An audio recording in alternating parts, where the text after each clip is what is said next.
Welcome to this explainer of Module 1, the Humility Advantage.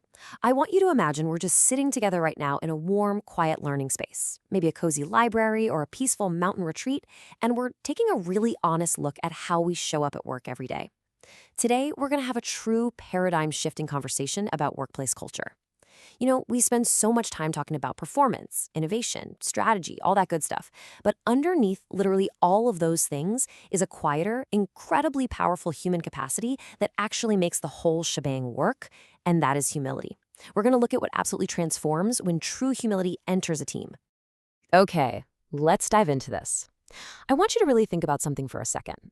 What happens when a leader can never be wrong? We've all, at some point, likely experienced or at least witnessed the really painful reality of ego-driven leadership and toxic work environments.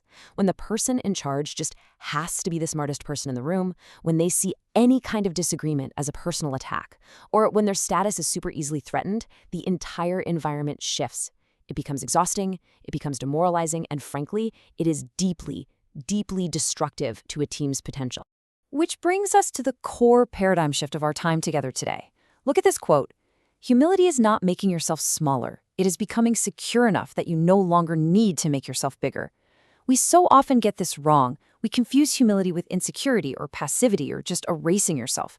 But true professional humility, it isn't about weakness. It definitely doesn't mean pretending you don't have strengths or just letting yourself get steamrolled.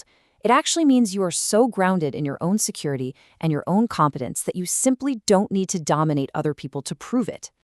Moving into Section 1, Avoiding Information Poverty. So, the crucial point here is what happens when that grounded security is missing. The consequences literally ripple out across the entire organization. And this dangerous trap emerges that we call information poverty. This is basically a state where fear silences teams and critical information just completely stops flowing upward to leadership. Just picture a team operating under a boss who can never, ever be wrong. People on the ground know things that the leader desperately needs to know, right? They see the massive risks, they see the fatal flaws in the plan, they even have better alternatives. But all of that stops traveling upward. The psychological safety is totally gone, and the leader is cut off from reality. So how do you know this is happening? Let's look at the symptoms. First, people start hiding their mistakes. Teams stop disagreeing safely, which, by the way, means innovation effectively dies on the spot. Silence replaces genuine alignment.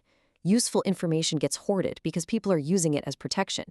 And ultimately, everybody just resorts to professional survival mode. They just tell the boss exactly what they think the boss wants to hear. And here is the terrifying part for a leader. A quiet team is so often mistaken for an aligned team. But low humility cultures don't actually have fewer problems. They just have fewer visible problems. That silence, it's not agreement. It signifies fear. All right, Section 2. The Balanced Leadership Approach. Fortunately, there is a way out of this trap, and no, it doesn't involve giving up your edge or your authority. And this brilliantly illustrates the difference between true authority and unnecessary dominance. On the left, balanced leadership gives us confidence, clear authority, and absolute human dignity. Accountability absolutely can and does exist without humiliation. But on the flip side, ego-driven leadership, that relies on dominance, a desperate need for superiority, and ultimately fear.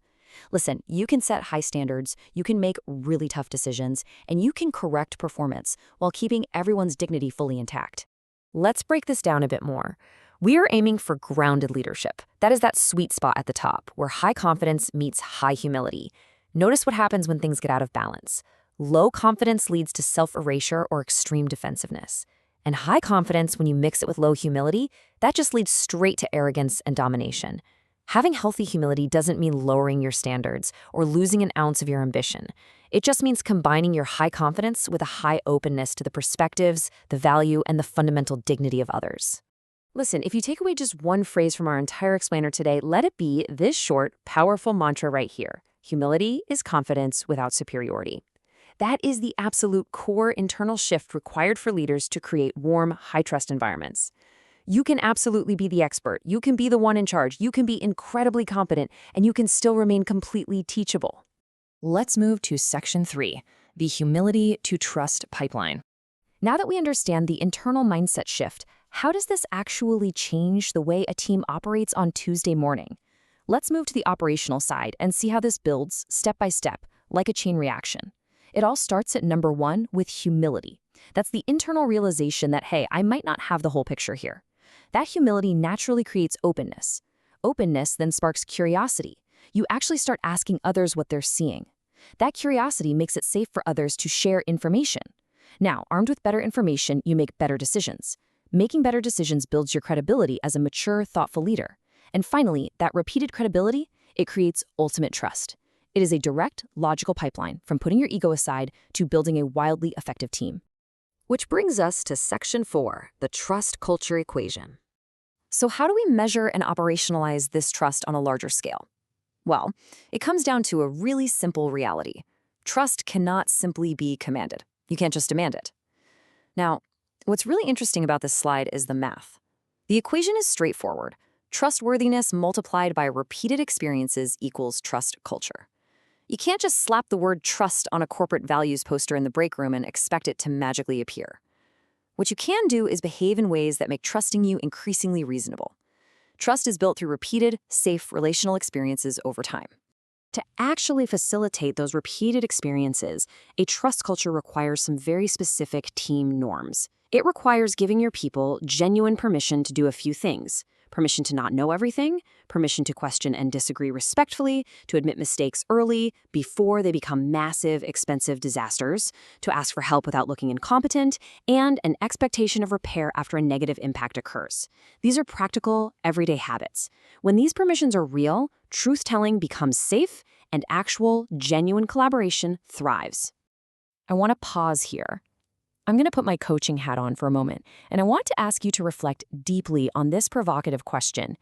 Can people safely tell us something we do not want to hear? Really evaluate your own workplace reality right now. When someone challenges a popular idea, or admits a big mistake, or tells a leader that they actually created the problem, what happens to the messenger? Because those moments, they teach your culture exactly what the truth costs. I'm going to leave you with this final, empowering thought to chew on regarding your own leadership presence.